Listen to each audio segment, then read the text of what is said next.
Hello, everyone. Welcome to Life Edge, because life just shouldn't be mediocre. I'm Rick Zanotti, and I am joined today by my good friend and co-host, Dr. Susan Nash. And joining us today is Harold Muliati. He's the video producer. And our guest today for her second visit here, it's Jamie Daigle, who is the program director for the Supply Chain Management Program at Texas A&M in Texarkana, which is a great school. Here we go.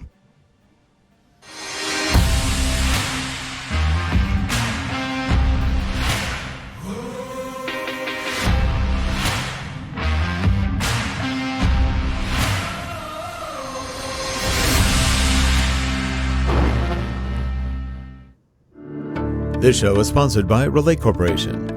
Digital learning development, media development, corporate video, management consulting, and more. Visit us at www.relate.com. Thanks. And we are back in that center position of power. We've got Jamie Daigle today. How are you, Jamie? Great. How are you? Good. Good. So glad you could join us. And by the way, for all those watching, we are streaming live right now on LinkedIn. So we just got approved last week. We did our first test. Actually, last Friday, it worked out really well. We did a show this morning. Didn't work out too well. It just cut us off after a minute and a half. But we hope this one works all the way. But we do have backups that we're running. We're also streaming to Facebook right now. And we're recording so we can upload to YouTube later. So nothing will be lost. But anyway, if you're and if you're in LinkedIn, please join the conversation. We have the chat open, so if you have any questions for Jamie or for any of us, please feel free to chime in. Susan. And I'll chime in. Yes. Yeah. Well, so I want to chime in to say that if you're in LinkedIn right now, you may want to go and take a look after the show at the earlier interview that we had with Jamie Daigle. And it's just really exciting because when she was on the show before, we were in the early stages of what's happening, like COVID-19. And we were talking about supply chain. And now we're at a different stage. And we're here to talk about what happened to the supply chain. Is everything all better? Or what are the challenges? So this is exciting. And we're so thrilled to have you here today, Jamie. Thank you. So, Jamie, has it changed? Okay, so if we look back at the supply chain in, say, like February and March, the COVID-19 pandemic did show us how the supply chains were in shock. And that started in China, and everything shut down due to the lockdowns, and that presented exactly what vulnerabilities exist in terms of production strategies and supply chain firms just about everywhere. So further, the temporary trade restrictions and shortages of pharmaceuticals and critical medical supplies and disinfectants highlighted such weaknesses. And then if we fast forward to today, we still have a lot of shortages that have continued as well.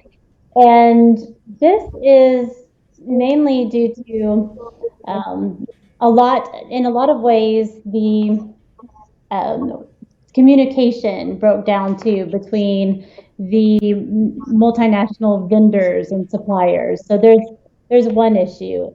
And then if we look at, say, in the food supply chain, if we looked at the pork and chicken shortages, that was dominated from three of the mega giants, which were Tyson, Smithfield, JBS. And on any given day, there could be over 1,000 different employees in each one of these plants. And when you look at the meat packaging facility, they're all in quite close contact with each other. And a lot of the employees were getting sick, and that left farmers with unsellable pigs, and American grocery stores too with pork shortages and chicken shortages on those shelves.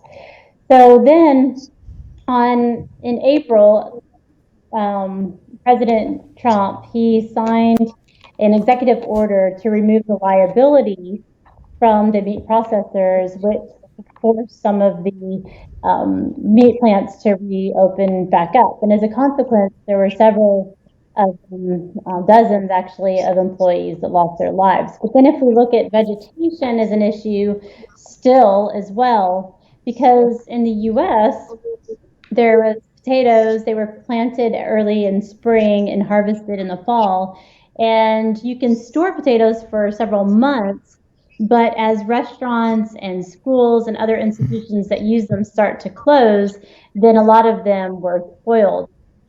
Now we're going to have a potato and other vegetation shortage even next year, because a lot of the farmers had to scale back down what they were producing because of the shortages and because of the schools closing and restaurants closing as well. And in terms of the medical supply chain, it's really hard to believe after all of these months that the shortages of PPE and other critical care supplies is still continuing to be an issue. So hospitals and nursing homes and medical practices routinely have to waste time to sterilize the equipment that they currently have. And so this continues to be an issue, and a lot of that has to do with the entire world needs these things all at the same time. So now, would you say that the supply chain shortages are completely nationwide, for example, right now, or is it more in certain areas? it depends on what you were talking about in terms of what is being purchased and where it's being purchased at, and if there's a manufacturing plant there. So that's something that you'd have to look at. So I know that here in the U.S. there are still some shortages on the PPE gear, and also, if you go to the store, it's unlikely that you'll find Lysol still, and it's in high demand too. So that's something that we have to consider as well. So it might be a long time coming before we see some change in these issues. Yeah, but it sounds like we're not out of it. 2021 may still be a food issue and other issues. Well, yeah, and a lot of the vegetation may even cost more because of farmers having to scale back how much they've produced in the past because of the restaurants being closed and the schools. So something that I was interested in too, Jamie, this is totally fascinates me, and I think that there's a lot of opportunity. So one of the reasons why the food supply chain was so impacted was because of the fact that on the one hand, you had extreme demand in the grocery stores for retail. On the other hand, you had demand that was drying up completely because of restaurant closures, institutional closures, no cafeterias, no schools, etc. So and it was frustrating to everyone, saying, wow, the potatoes that were being used in say institutional French fries, why can't we sell them in the restaurants? And same with the eggs. But we have a dual-strand supply chain, and there are regulations from the FDA. So the FDA released a lot of that so that you could have some of the things that were being packaged for commercial going into retail. But this ties in also to the supply chain issues of packaging. You had problems with the fact that they just didn't have the packaging that was required for it. And there were shortages, and also the factories weren't set up to actually process into that packaging. So the opportunity for me, I think, and I'd love to work with Jamie on this, is to kind of propose a workflow for having agile food supply chains so that you can actually modify a lot of the processing so it can be used for both and get them pre-certified to be able to change on a dime, turn on a dime. Yes, that would be good. And the USDA, they were scrambling for a long time to offer relief to the specialty crop farmers as well, like the fruits and the vegetables across the country. And this was to try to encourage them to ramp back up their production of these things. So it's exposed that the food system is very fragile. And you're right, you do need flexibility in the way that the supply chain is oriented to, because a fragile system can be expensive, because the USDA has spent billions of dollars on economic relief programs for the agricultural industry. And it's also dangerous, which was tragically seen by the loss of life in the meat processing facilities as well. And not just loss of human life, all the piglets and pigs that were euthanized, and the chickens were euthanized because a lot of the chickens, the eggs, were sold in liquid form, and that's just not a popular. Like 20% of the egg supplies products were liquid. Well, that's not something that people really use in the grocery stores, and it's just so amazing. And in terms of the loss of cattle lives. Well, anyway, the USDA did a new act called PASTURE, and they opened up forage land and it's like a lot of it's federal land, to at least get them out of the feedlots, out of feedlot, and just kill time and be able to stay alive and wait for things to open up. But that's just a short-term solution. Yeah, you're right.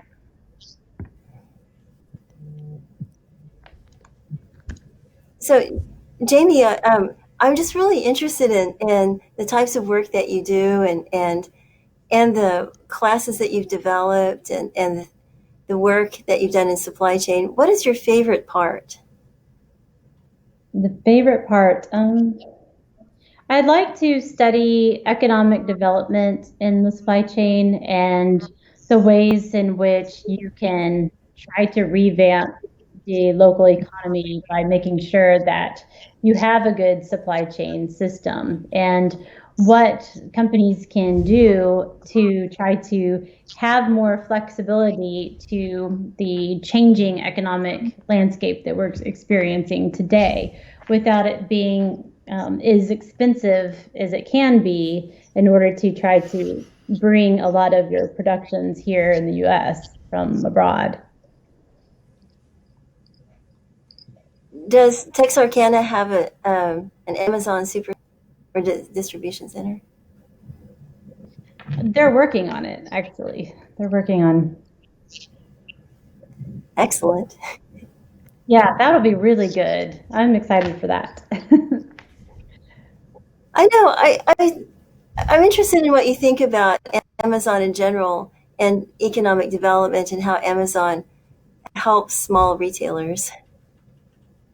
Oh, it definitely does, because you can sell on Amazon so easily, and it does give you access to a large consumer base.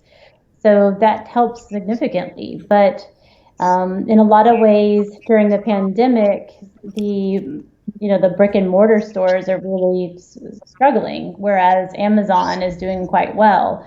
And that's with the scare of going to the stores and shopping and having a risk there. So then in terms of like small businesses, and a double-edged sword, because you can sell your items on Amazon, you have a lot of competitors too. So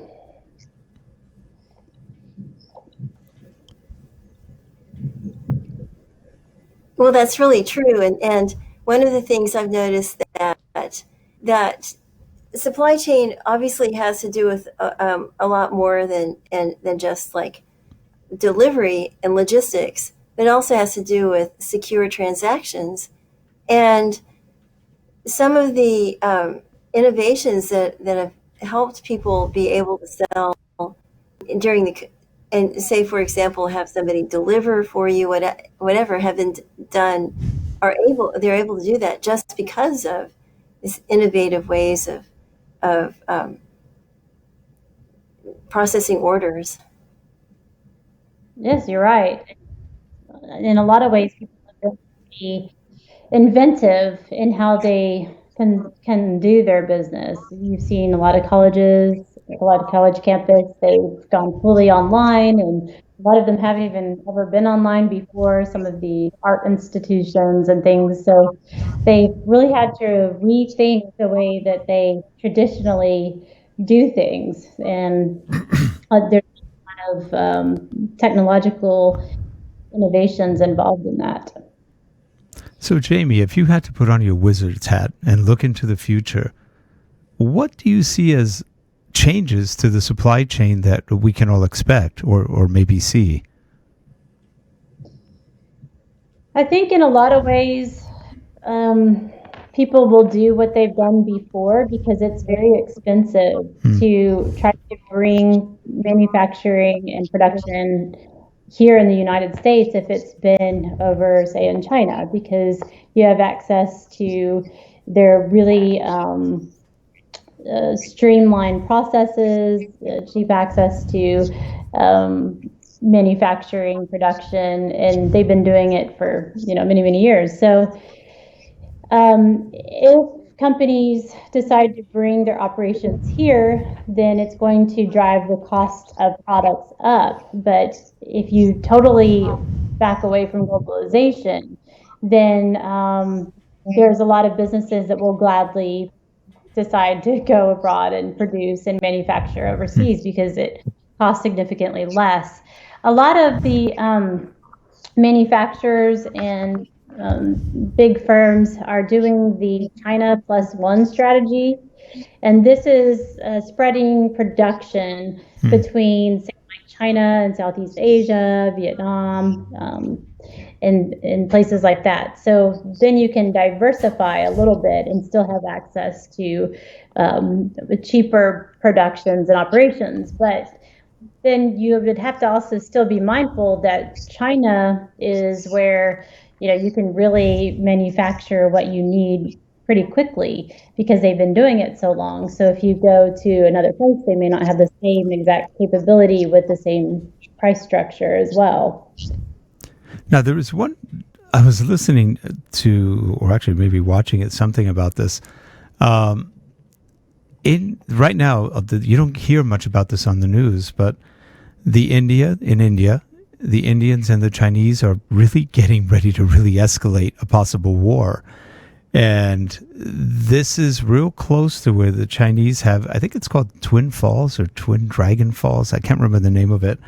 It's a major dam that I guess goes over, it might be the Yangtze. It goes over one of the major rivers. And they said the Indians are aiming weaponry at it, because if they knock that dam out, literally 70% of China's manufacturing would just go bye-bye. And it would get rid of a lot of the clean water that they have or water sources. I've heard very little of this on the news, but it's an interesting thing because if they ever get to that, boy, there's going to be a major supply chain issue. But nobody's talking about that. Have you heard anything about that? I have not heard anything about that. But I could see the phenomena of how bad that could be for the supply chain. It's like a doomsday scenario. I was going, wow. And the Indians know it. The Chinese know it. And I think the Indians shot down 5 Chinese planes, I think it was a week ago, in that area. So we're going, they're escalating. They hasn't really gotten full bore yet, and I haven't heard anything since that other news. And so I'm just wondering what is going on there. And if that is true, that they can take out one dam and take out 70% of China's vulnerable, much more than anybody thought. I didn't think of that. But anyway, it's just some of the stuff that's out there going on that we're not hearing a lot about. There was another thing that the Indians, the Taiwanese, and the Japanese have formed an alliance to protect each other in case China attacks. So that's, everybody's sort of posturing a little bit. Nobody knows what's really going to happen. And of course, November is when Xi Jinping's term is up. Now, considering he claimed he's now emperor or dictator for life, that'll be really interesting to see what happens. So there's a little bit of political intrigue going on with that, where some military leaders don't like this. There's some power plays going on. It'll be interesting to see what happens there. Meaning, I don't think the Chinese are as safe as everybody may think they are. There's things going on there, just like there's things going on everywhere. But just interesting things that I think would probably cause some real issues short term. I don't know about long term, but short term at least, to all of us. What do you think? Well, when there is bottlenecks in the supply chain abroad, yes, it does impact. It can impact here, as we saw, because before even COVID-19 got a big hold of the U.S., we're already having some issues at our grocery stores and PPE procurement. So we're all very interconnected. Yeah. Especially since our technological innovations to where we have access to trade just really easily online. We're all very connected. So right now, really the challenge for companies to be able to be flexible would be to take their supply chains and make them more resilient without trying to weaken their competitiveness. And this is really hard. So to meet this challenge, if you're like a business manager, then you'd first have to understand where are your vulnerabilities and then consider all of the steps. So some should have occurred probably long before the pandemic even struck. And now that we know that, we're not free from catastrophe, that we should take some steps to look and see where are we vulnerable in times of crisis and what can we do. Maybe consider the China Plus One or consider slowly moving back in the U.S. But these are things that managers have to consider right now. And it makes it pretty tough. It's Yeah, and I'm glad you mentioned that, because there are a couple of stopgap things that are happening right now. For example, there's a company, the Ivaldi Group, and also there's a company, Xerox has a 3D printing group. And what they're doing is a lot of additives manufacturing, and Xerox is creating they sell the equipment as well as others. And then Ivaldi is putting together a huge repository of files, so that, and they're also qualifying local vendors, kind of like 3D, kind of like print on demand if you do it through Amazon or Kindle or whatever, printing on demand. They have already qualified certain places to do the 3D printing or additives manufacturing for metal 3D printing. And then also companies are doing predictive maintenance, so that they predict when they'll have failure, and then they go and pre-qualify that part. So then when it comes time to replace it, it automatically generates a SKU, automatically generates the order, and brings it to where you need it, not to a warehouse. So that's happening now. That could be a solution. It's expensive, but it's a solution. Well, especially for field service operations. Yeah, that would be good. Yeah, things like pumps and things that fail.